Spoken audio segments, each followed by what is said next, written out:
আসসালামু আলাইকুম প্রিয় দর্শক বন্ধুরা, রূপসী বাংলা এগ্রো চ্যানেলের পক্ষ থেকে আপনাদের সবাইকে স্বাগত। তো আজকে নতুন একটি ভিডিও নিয়ে চলে এসেছি আমি। তো আপনারা দেখতে পাচ্ছেন আমার হাতে একটি গাছ রয়েছে, পেঁপের চারা। তো এখন আমি এই পেঁপের চারাটি আসলে রোপণ করব জমিতে। তো এটি হচ্ছে একটি টপ লেডি জাতের পেঁপে। তো এই টপ লেডি জাতের পেঁপেটি আমি কিভাবে গাছে কিভাবে আমার জমিতে রোপণ করি সেটা আজকে আমি আপনাদেরকে দেখাবো। আসলে এটি আমার একটি পতিত জায়গা। তো আমার পতিত জায়গায় কিছু জায়গা ফাঁকা আছে, এজন্য আমি এখানে এই পেঁপে গাছটি লাগাবো, পেঁপে চারাটি লাগাবো। তো তো চলুন শুরু করি আমাদের ভিডিও। আর আপনি যদি আমার চ্যানেলে নতুন হয়ে থাকেন, চ্যানেলটি অবশ্যই সাবস্ক্রাইব করবেন, লাইক করবেন, শেয়ার করবেন এবং আমাদের সাথেই থাকবেন। ধন্যবাদ। হ্যাঁ প্রিয় দর্শক বন্ধুরা, তো আমি আমার জমিতে চলে এসেছি। দেখুন এখানে আমি চারাটি রোপণ করব। তো আমি প্রথমে আমার এই জায়গার মাটিগুলো আসলে একটু ঝুরঝুরে করে নিব, যেহেতু মাটিগুলো একটু চাকা চাকা হয়ে আছে। তো আমি এই মাটিগুলো একটু ঝুরঝুরে করে নেওয়ার পরে আমি এই যে খুন্তি দিয়ে আমি জায়গাটি একটু গর্ত করে নিব। আপনারা যারা দুই একটি গাছ লাগাবেন আপনাদের পতিত জায়গায়, তারা চাইলে এভাবে লাগাইতে পারেন। তো চলুন বন্ধুরা আমি দেখাই কিভাবে গাছ লাগাই। আমি প্রথমে যে একটি গর্ত করে নিয়েছি মাটিতে। আমার এখানে পূর্বে কিছু সার দেওয়া ছিল এই জায়গাতে, এবং আমি প্রথমে একটি গর্ত করে রেখেছিলাম। গর্ত করে মাটি ভরাট করে সেই মাটিতে আমি কিছু সার, রাসায়নিক সার ব্যবহার করে আমি আসলে মাটিটি গর্ত করে রাখছিলাম। তো এখন আমি সেই মাটিগুলো তুইলা আমি এখন এই চারাটি লাগাবো। তো দেখুন এই যে আমার পেঁপের চারাটি, এই পেঁপের চারাটি আমি এখন লাগাবো। তো বন্ধুরা আমার সাথেই থাকুন। তো চলুন প্রিয় দর্শক বন্ধুরা, আমরা গাছটি দেখুন আমার এই ওয়ান টাইম ইয়েতে আছে, গ্লাসে আছে, কাপে আছে আর কি, এই আমার টপলেডি জাতের পেঁপেটি। তো আমি এখন পেঁপে গাছটি আমি এখান থেকে ছাড়িয়ে নিব। দেখুন বন্ধুরা, এই যে আমি এরকম করে আমার পেঁপের চারাটি এই গ্লাস থেকে ছাড়িয়ে নিলাম।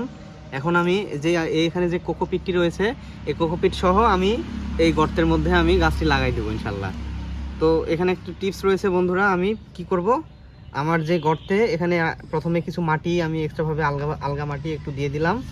দেওয়ার পরে আমি এখানে দক্ষিণমুখী কইরা, আমার দিক থেকে দক্ষিণমুখী করে 45 ডিগ্রি অ্যাঙ্গেলে আমি আসলে পেঁপে চারাটি লাগাবো।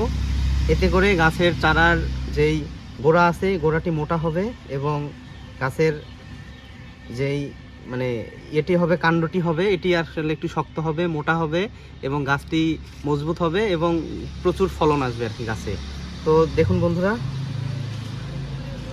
তো আমি এভাবে প্রথমে মাটি দিয়ে প্রথমে গোড়া একটু এভাবে চেপে দিব, যেহেতু কোকোপিট আছে। আর এখানে একটা জিনিস আপনারা লক্ষ্য রাখবেন, যে এই পেঁপের চারার যে গোড়াটা রয়েছে, এই গোড়ার মধ্যে আপনারা কখনোই মাটি দিবেন না, কারণ গোড়ার এখানে মাটি দিলেই গাছটি পচতে শুরু করবে, গাছের গোড়াটা পচে যাবে।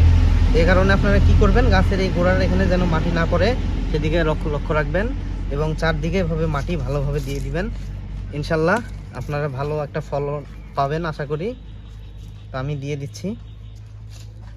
তো দেখুন বন্ধুরা, আমার গাছ লাগানো মোটামুটি কমপ্লিট। আমি এই যে গাছটি লাগিয়ে দিলাম এখানে। তো এখন আমি এখানে পানি দিব।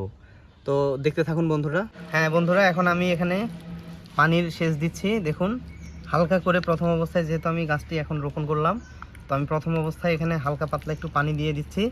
পানি ছিটা দিয়ে দিচ্ছি গোড়ায়। খুব একটা বেশি পানি দিব না, কারণ গাছটি একটু গাছের গোড়াটা পচে যাওয়ার একটা সম্ভাবনা থাকে। যে কারণে প্রথম অবস্থায় খুব একটা বেশি পানি দিব না, আমি মোটামুটি একটা পানি দিয়ে দিব এবং এর চারপাশে, গাছের চারপাশে আমি পানি দিয়ে দিব। গাছের চারপাশে আমি পানি দিয়ে দিব। গাছের চারপাশে দেখুন বন্ধুরা, আমি মোটামুটি পানি দিয়ে দিলাম।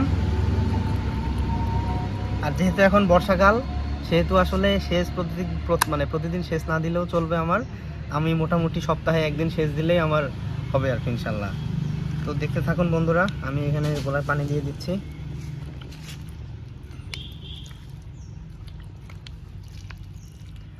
হ্যাঁ, তো প্রিয় দর্শক বন্ধুরা, আমার গাছ লাগানো মোটামুটি কমপ্লিট। আপনারা যারা গাছ লাগাবেন তারা অবশ্যই দক্ষিণমুখী করে 45 ডিগ্রি অ্যাঙ্গেল করে বাঁকা করে পেঁপের গাছটি লাগানোর চেষ্টা করবেন। এতে করে পেঁপে গাছের গোড়াটি মোটা হয় এবং পেঁপে প্রচুর ফলন পাওয়া যায় আর কি, এবং পেঁপের যে গ্রোথটা আছে, গাছের যে গ্রোথ, এই গ্রোথটা ভালো হয়।